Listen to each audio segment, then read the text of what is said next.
Pemirsa, Anda menyaksikan Breaking News bersama saya Arlista Hadi. Dan pemirsa, kita ke informasi pertama. Ini ada jelang pemakaman Ratu Elizabeth II, sejumlah pemimpin dunia berdatangan ke Westminster Hall London untuk memberikan penghormatan terakhir. Mengheningkan cipta secara nasional juga dilakukan serentak Minggu malam waktu setempat untuk mengingat kepergian Ratu yang telah 17 tahun berkuasa di Britania Raya. Sejumlah pemimpin dunia mulai berdatangan di Istana Buckingham, London, Inggris pada Minggu waktu setempat. Di antaranya adalah Presiden Joe Biden dan istrinya Jill Biden, Perdana Menteri Liz Truss dan suaminya Hugh O'Leary, Presiden Prancis Emmanuel Macron dan sang istri Brigitte Macron, Perdana Menteri Jacinda Ardern dan pasangannya Clark Gayford, serta Perdana Menteri Kanada Justin Trudeau dan sang istri Sophie Trudeau. Para tamu undangan tiba untuk menghadiri upacara pemakaman Ratu Elizabeth II yang akan dihadiri 500 pemimpin dunia. Usai para tamu negara tiba di Istana Buckingham, Raja Charles III menemui satu persatu tamu negara. Di antaranya adalah Perdana Menteri Kanada Justin Trudeau, Perdana Menteri Australia Anthony Albanese, serta pemimpin negara lainnya. Di lain kesempatan, Raja Charles III bersama dengan anggota kerajaan lainnya menjamu para tamu negara di Istana Buckingham. Jelang pemakaman Ratu Elizabeth II, Raja Charles III telah bertemu dengan Kepala Militer Inggris untuk menyiapkan skenario pengamanan selama prosesi pemakaman Ratu Elizabeth II.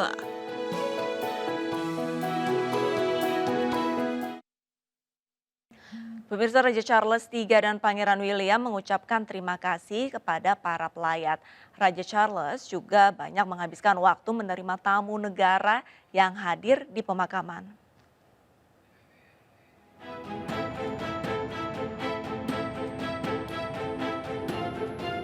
Raja Charles III dan putranya Pangeran William berjabat tangan dan mengucapkan terima kasih kepada para pelayat yang mengantri hingga sepanjang 10 km di dekat jembatan Lambeth. Raja Charles III sebelumnya melakukan beberapa agenda dadakan untuk bertemu sebanyak mungkin rakyatnya. Ribuan orang mengantri untuk melihat peti jenazah sang ratu di Westminster Hall, meski harus menunggu selama 16 jam atau lebih. Raja Charles III menghabiskan sebagian besar waktunya menemui pejabat yang tiba di London untuk menghadiri pemakaman ibunya pada hari Senin.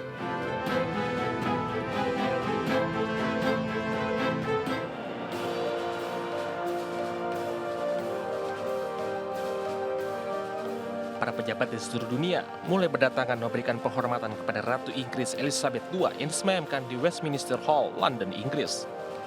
Di antara pelayat yang datang memberikan penghormatan nampak Presiden Polandia dan Malta. Pada Minggu malam, warga di seluruh Inggris di saat bersamaan akan berhenti dari berbagai aktivitas untuk mengheningkan cipta selama 1 menit secara nasional untuk mengingat Ratu Elizabeth II yang wafat di usia 96 tahun setelah 70 tahun memimpin kerajaan Inggris.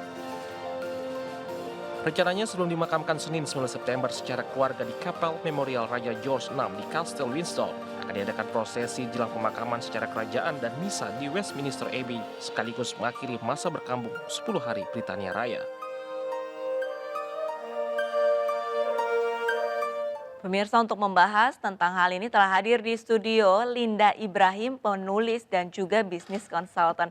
Selamat siang Mbak Linda, apa kabar? Baik, terima kasih Rista.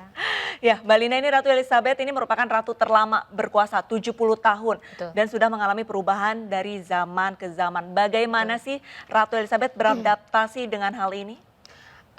Mungkin yang jelas paling kentara ya perubahannya itu ada dua. Pertama, perubahan norma-norma sosial, dan yang kedua adalah percepatan teknologi komunikasi. Kita bicara dulu perubahan norma sosial ya. Ya. Dia kan naik jadi ratu itu kan tahun 1952.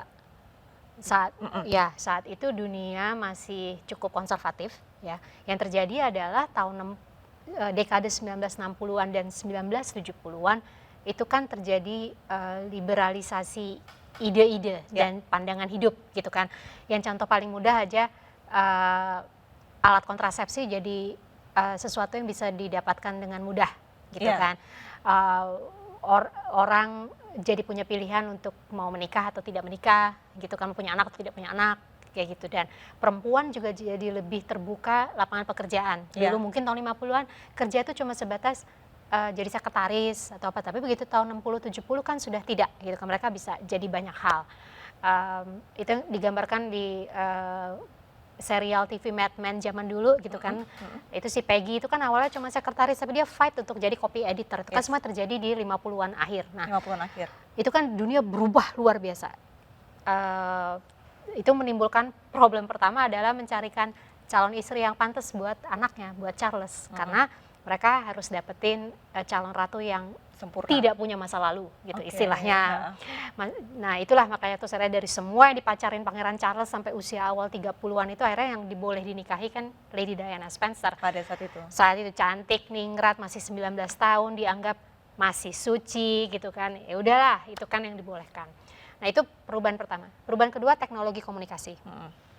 Dulu ratusan tahun, monarki Inggris yang sekarang kalau dihitung dari William sang penakluk tuh udah 1000 tahun. Dan sampai abad ke-19 kan mostly mereka hanya didengar oleh hanya dilihat oleh rakyatnya itu berkesempatan terbatas ngomong satu dua hal. Mereka kalau ngomong banyak tuh kan ya harus para bangsawan sekitar yang denger lah gitu kan ya. Jadi mereka hanya berkomunikasi dengan rakyat itu lewat tulisan, maklumat raja atau apa yang dibacakan gitu. Tapi begitu ayahnya Ratu Elizabeth naik, George VI, itu sudah ada teknologi radio. Nah itu problem baru karena si raja itu ternyata gagap. Ya. Nah, ada filmnya ada juga. filmnya, The King's Speech. Itu kan kelihatan kan dia panik kan, duh sekarang harus ngomong di radio nih gimana gitu. Nah, terus begitu Elizabeth bahkan dalam 70 tahun jauh lebih dari itu. Elizabeth ngadepin televisi. Betul. Penobatan dia tahun 53 itu adalah penobatan Inggris pertama ya. yang ditelevisikan. Siarkan. Dia ngadapin setelah itu TV kan berkembang jadi jaringan network 24 jam. Dia ngomong salah sekali pagi, dulu cuma ketahuan pagi itu, sekarang kan direplikasi itu tiap jam gitu kan. Terus dia ngadepin internet terakhir kan. Jadi percepatan teknologi informasi itu nggak pernah dihadapin sama pemimpin monarki Inggris atau pemimpin monarki dimanapun gitu selama 70 tahun. Dan dia satu orang gitu, bukan terpecah beberapa masa generasi pemimpin. Ini satu orang yang terlahir tahun 1920-an terus ngadepin itu semua gitu. Itu buat saya itu menariknya itu aja gitu loh. Lantas untuk protokolernya ini seperti apa? Soalnya beberapa artikel ini juga menyebutkan bahwa ratu tidak memiliki paspor, bank account, ponsel, sampai uang cash. Itu benar? Yang sepembacaan saya ya kan, saya semua ini dari baca bertahun-tahun karena menurut saya mereka itu saking uniknya jadi menarik untuk dibaca. Yang jelas memang tidak punya pemimpin monarki, berarti sekarang Charles ya, itu tidak dibolehkan punya SIM dan paspor. Alasannya kenapa? Karena SIM dan paspor di Inggris itu kalau diterbitkan, kalau kita baca, ini issued on behalf of her atau His Majesty. Untuk orang. Jadi kan His atau Her Majesty nggak mungkin issue untuk dirinya sendiri gitu. Nggak masuk akal gitu. Jadi itu that's the reason. Saya dulu nanya, terus kalau dia keluar negeri gimana caranya? Saya bilang gitu. Rupanya ada surat khusus yang diterbitkan Deplu Inggris atau apa untuk dokumen perjalanan ratu. Tapi dia nggak dibolehkan punya itu. Ponsel setahu saya juga terbatas. Tapi memiliki. Nah itulah kalau di acara resmi, kalau diperhatikan mereka nggak pernah kan ada yang bawa ponsel, semua anggota keluarga kerajaan. Tapi kalau kita lihat dari foto-foto yang candid kan ketangkep ya, kelihatan Kate Middleton tuh punya handphone, tapi kita nggak tahu nomornya berapa atau apa. Dan yang jelas mereka ratu itu tidak pernah bawa uang kemana-mana. Itu jadi dia mau beliin tuh asistennya kicik gitu, PA-nya yang bayarin, dia nggak punya bank account, nggak punya kartu kredit. Nggak punya kartu kredit. Nggak boleh. Selain sisi protokoler yang cukup ketat, ini kira-kira apa yang belum diketahui oleh masyarakat awam tentang kehidupan Ratu Elizabeth II? Kalau dari yang saya banyak baca ya, dan mungkin kalau yang nonton The Crown mungkin tahu, saya nggak tahu karena saya nggak pernah nonton The Crown, saya nggak punya Netflix.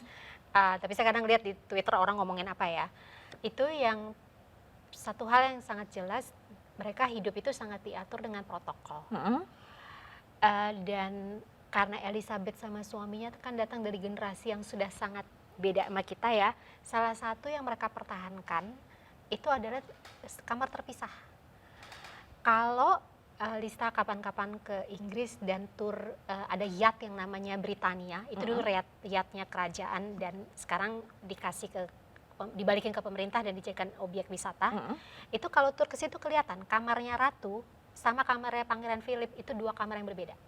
Bukan satu kamar yang sama dengan 2 tempat tidur yang No, berbeda, tapi no, memang benar-benar separate terpisah 2 bedrooms. kamar. Dan Oke. kalau yang nonton Downton Abbey dulu serial TV pasti tahu karena orang bangsawan zaman dulu suami istri memang tidurnya tuh Terpisah. pisah. Sama mungkin kalau kayak di sini kita Raja Jawa tuh kan punya keputren sama kesatriaan kan. Kesatriaan tuh yang untuk para pria-pria, yang keputren yang putri-putri. Kalau raja mengunjungi istri dia tinggal datang kalau malam gitu. Nah itu sama Ratu Elizabeth tuh masih dipertahankan. Dia tuh tidur separate. Itu di Britania tuh kelihatan banget tempat tidurnya Ratu, itu ada meja kerjanya. Tempat tidur Pangeran Philip ya tempat tidur biasa. Baik. Itu salah satu dari banyak hal yang nggak kebayang. Oh sama satu mungkin. Apa Mbak Linda? Mereka masih sangat old fashion.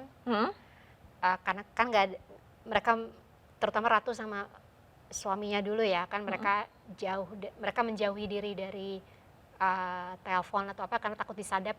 Kalau ingat kan Camilla sama Charles tuh kan ketahuan punya affair pernah kesadap teleponnya kan. Saat ponsel ya. Jadi salah satu yang saya pernah baca di buku dan ini 2 buku orang yang pernah kerja di istana jadi kayaknya bener ya. Oke. Saking masih old fashionnya Pangeran Philip, kalau dia kebetulan pas istana sama istrinya hari itu dan dia pengen makan siang sama istrinya, dia tuh masih nulis note. Oke, menarik mau, ya. mau lunch nggak? Terus nanti note-nya itu dibawa sama page boy dalam itu apa namanya kayak baki gitu. Oke. Kicik terus dia jalan melintasi istana Buckingham yang by the way 1000 ruangan itu kan ya, jadi mungkin dia perjalanannya aja jalan Baik. mungkin 17 menit gitu ya untuk nyampe ke Ratu. Oh ya suamimu ngajak makan gitu, terus nanti Ratu jawab mau apa enggak, kicik dia jalan lagi. Ini sungguh menarik ya, kekhawatiran Itu- dari keluarga kerajaan untuk menghindari adanya penyadapan. Tapi obrolannya kita lanjutkan Oke. lagi Mbak Linda.